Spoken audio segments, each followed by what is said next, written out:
The civilization of ancient Rome was at one time the mightiest on the planet, yet it, too, like any other civilization, it began as one small settlement.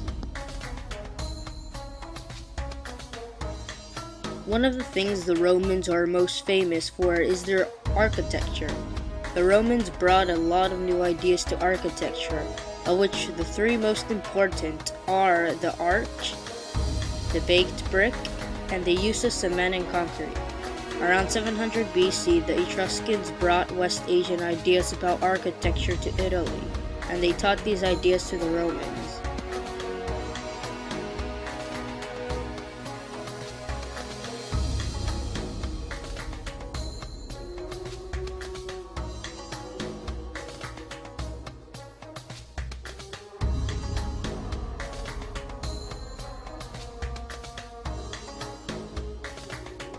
The Romans used aqueducts to provide drinkable water to serve its large cities and industrial sites. Utilizing ancient but sophisticated methods and tools for construction, the Romans were able to provide a large amount of water into a place with little potable water. Many of the aqueducts ran in underground channels, but if the water needed to cross over a low area, such as a valley, large bridges of stone arches were constructed to bring water to the city. Before an aqueduct was built, the Romans first had to find a spring with a significant amount of water for the city. These springs were chosen for their purity and were examined for stagnation. After a spring was found, an engineer would plot the angle needed to bring the water into the city. The plan created day laborers, slaves constructed the tunnels, arches, and trenches that made up the aqueducts.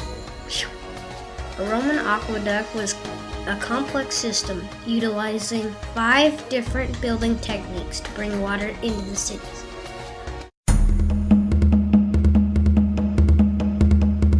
The Colosseum was built of blocks of Travertine stone extracted from the quarries of Albulae near Tivoli, and brought to Rome by a wide road specially constructed for the purpose.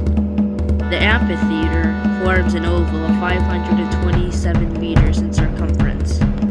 The noble class and knights sat in the first 14 rows of the Colosseum. This section was known as the Ima Cavea.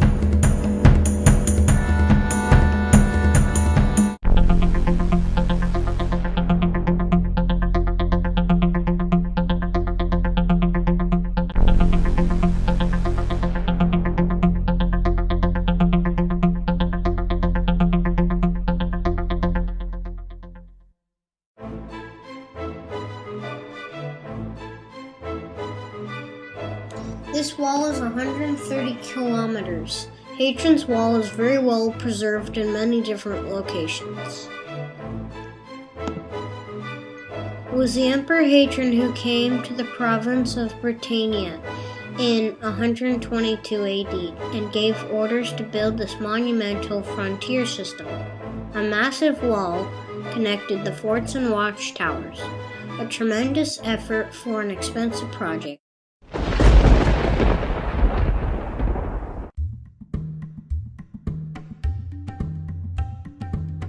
When the ancient Romans heard the stories of the ancient Greek gods, they loved them. They renamed the Greek gods, just about all of them except for Apollo. They kept the myths the same and adopted them all. Suddenly, the Greek gods were Roman gods. They were the top Roman gods, including the king and queen of all the gods, Jupiter and Juno. The Romans believed in many different gods and goddesses. For everything imaginable, they had a god or goddess in charge. Mars, for example, was the god of war. This meant he was good at fighting, and it meant that he had most of the soldiers at heart. A Roman soldier would hence most likely praise to Mars for his strength in battle. But Minerva was the goddess of wisdom, intelligence, and learning. Not many soldiers would ask for her help, but perhaps a schoolboy would ask her to help him learn his grammar better.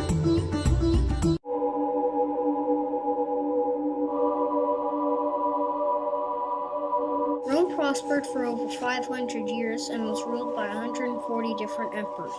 Some were good, some were bad, and some were just plain crazy.